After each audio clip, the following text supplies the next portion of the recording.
जिसने कह दिया था कि अब आंख ज्योति आ ही नहीं सकती, उस डॉक्टर को दिखा के लाओ।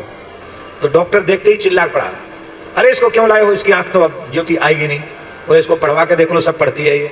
उसको आश्चर्य हुआ डॉक्टर को। जर्मन का डॉक्टर था, वो बड़ा डॉक्टर था। उस डॉक्टर ने कहा कि ये कैसे हो गया, आश्चर्य है, क्या खिलाया, कौन सी दवाई दिया? बोले कोई दवाई नहीं दिया, हमारे गुरुजी ने अनुष्ठान बताया, उसके प्रभाव से ये हुआ। ने जूते उतार दिए उस डॉक्टर ने, और दूर से धरती पर लौटकर साष्टांग प्रणाम किया। कोई भी स्तोत्र, कोई भी जप, कोई भी अनुष्ठान पूर्ण फलदायी है। यदि उसको उसकी मर्यादा में किया जाए तो पूर्ण फलदायी है। एक क्षत्रिय परिवार के सज्जन, उन पर कोई पता नहीं कौन सा प्रकोप हुआ, दैवी प्रकोप या कोई भौतिक संकट आया उनके ऊपर, कि उनकी नेत्र ज्योति जाने लगी। एक आंख पहले बिल्कुल उसकी ज्योति चली गई, दूसरी भी बिल्कुल जाने के कगार पर थी। दक्षिण में शंकर नेत्रालय है, चेन्नई में आंख का बहुत बड़ा हॉस्पिटल है, वहां भी गए, लेकिन उन्होंने कहा कि हम बचा नहीं सकते। उनके लोग आए, परिवार के लोग, पूज्य गुरुदेव भक्तमाली जी के पास, बोले महाराज ये नौकरी करते हैं, नौकरी छूट जाएगी, और छोटे छोटे बच्चे हैं और कोई साधन नहीं है, ये नेत्रहीन हो जाएंगे तो बच्चों का क्या होगा? तो महाराज अब डॉक्टरों ने तो, जो सबसे बड़े आंख के डॉक्टर थे, उन्होंने हाथ खड़े कर दिए, अब आप आशीर्वाद दीजिए ये ठीक हो जाए। तो हमारे महाराज जी ने कहा कि पंडित जी आप धर्म संघ वाले गुरु जी के यहाँ पढ़ने जाते हैं, गुरु जी को बता देना, उनसे कोई अनुष्ठान पूछ लेना। ठीक है। हम गुरु जी के यहाँ पढ़ने जाते थे, तो हमने पूज्य धर्म संघ वाले गुरु जी से पूछा, नाम आप सब उनका जानते होंगे, नहीं जानते? वृंदावन में ऐसे अद्भुत महापुरुष थे जो कम से कम 12-13 घंटे रोज पढ़ाते थे। और धर्म सम्राट पूज्यपाद स्वामी श्री कृपात्री जी महाराज कहते थे, कलिकाल में विशुद्ध ब्राह्मण का दर्शन करना हो तो पंडित श्री राजवंशी द्विवेदी जी का दर्शन करना चाहिए। हमको 12-13 वर्ष तक उनके चरणों में बैठकर पढ़ने का अवसर मिला। सनातन धर्म का कोई ऐसा ग्रंथ नहीं था, न्याय व्याकरण वेदांत पूर्व मीमांसा उत्तर मीमांसा, जिस ग्रंथ को वो बिना देखे न पढ़ा सके।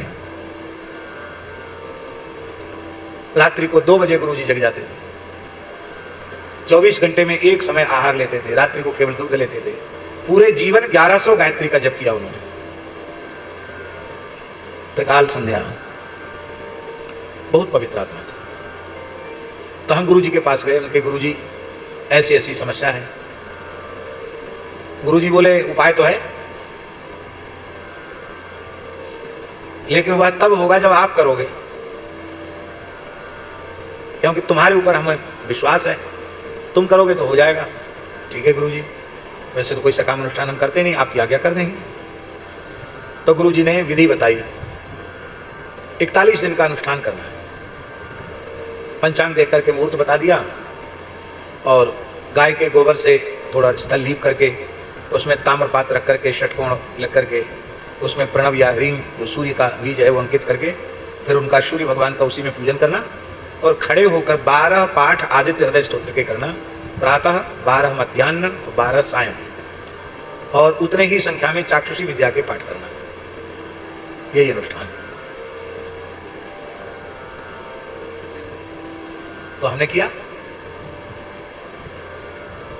आप आश्चर्य मानेंगे कि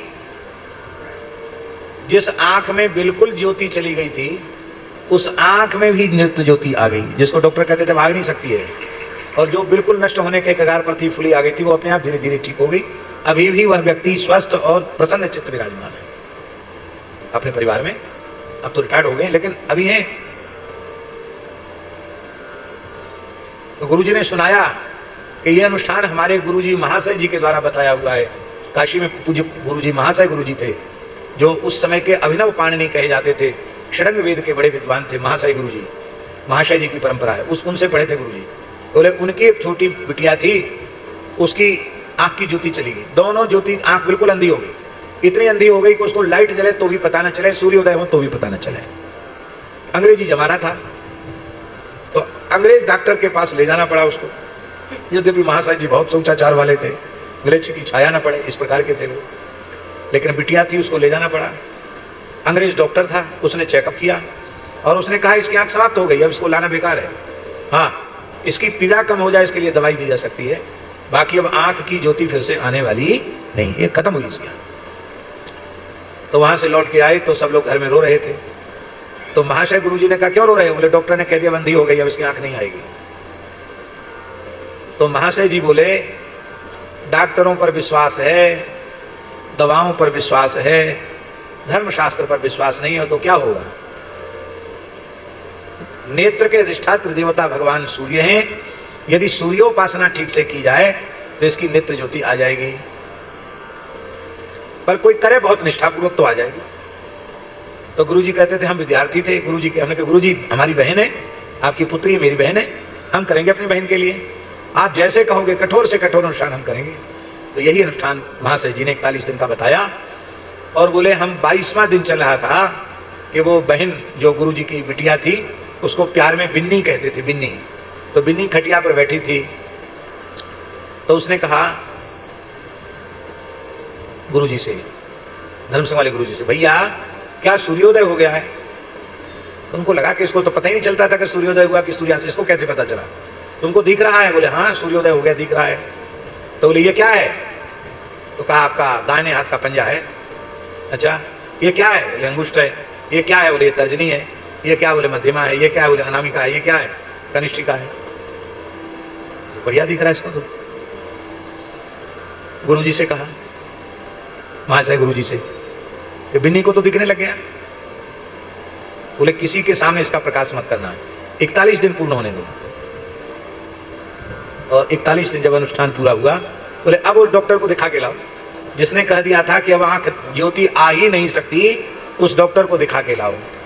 तो डॉक्टर देखते ही चिल्ला पड़ा, अरे इसको क्यों लाए हो, इसकी आंख तो अब ज्योति आएगी नहीं। बोले इसको पढ़वा के देख लो, सब पढ़ती है ये। उसको आश्चर्य हुआ डॉक्टर को, जर्मन का डॉक्टर था, वो बड़ा डॉक्टर था। उस डॉक्टर ने कहा कि ये कैसे हो गया, आश्चर्य है, क्या खिलाया, कौन सी दवाई दिया? बोले कोई दवाई नहीं दिया, हमारे गुरुजी ने अनुष्ठान बताया, उसके प्रभाव से ये हुआ। तो उसने कहा कि दंडोत प्रणाम महाराज। बोले गुरुजी को का दर्शन हम कर सकते हैं क्या? तो बोले गुरुजी से पूछना पड़ेगा, गुरुजी से पूछना पड़ेगा दर्शन कर सकते हैं कि नहीं। गुरुजी से पूछा, बोले संभव नहीं, क्योंकि हम लेक्ष संभाषण नहीं करते थे। बोले हम दशाश्वमेध पर स्नान करके सवेरे आते हों, संध्योपासन करके, तो उस डॉक्टर को बोल देना दूर से दर्शन कर सकता है, हम उसकी तरफ देखेंगे नहीं, उससे बातचीत नहीं करेंगे।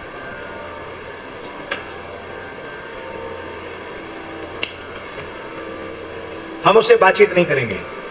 तो गुरुजी कहते थे, धर्म संघ वाले गुरुजी की ठंडियों का समय था और वो जर्मनी डॉक्टर गुरुजी स्नान संध्योपासन करके आए, भोर में कोहरा पड़ रहा था और वो आया, उसने जैसे ही महाशय जी को आते हुए देखा तो अपना हैट उतार दिया, अपने जूते उतार दिए उस डॉक्टर ने, और दूर से धरती पर लौट कर साष्टांग प्रणाम किया और गुरुजी उसकी तरफ बिना देखे आगे बढ़ गए।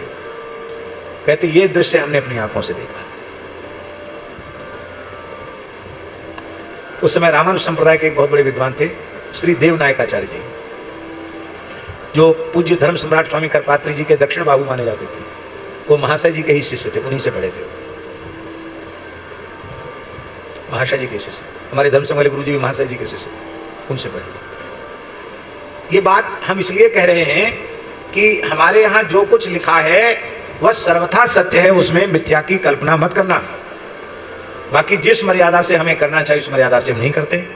केवल भागवत का मूल पारायण से विधि कर दिया जाए तो असाध्य कार्य भी सिद्ध हो जाएगा, और ऐसे अनेकों चमत्कार हुए हैं।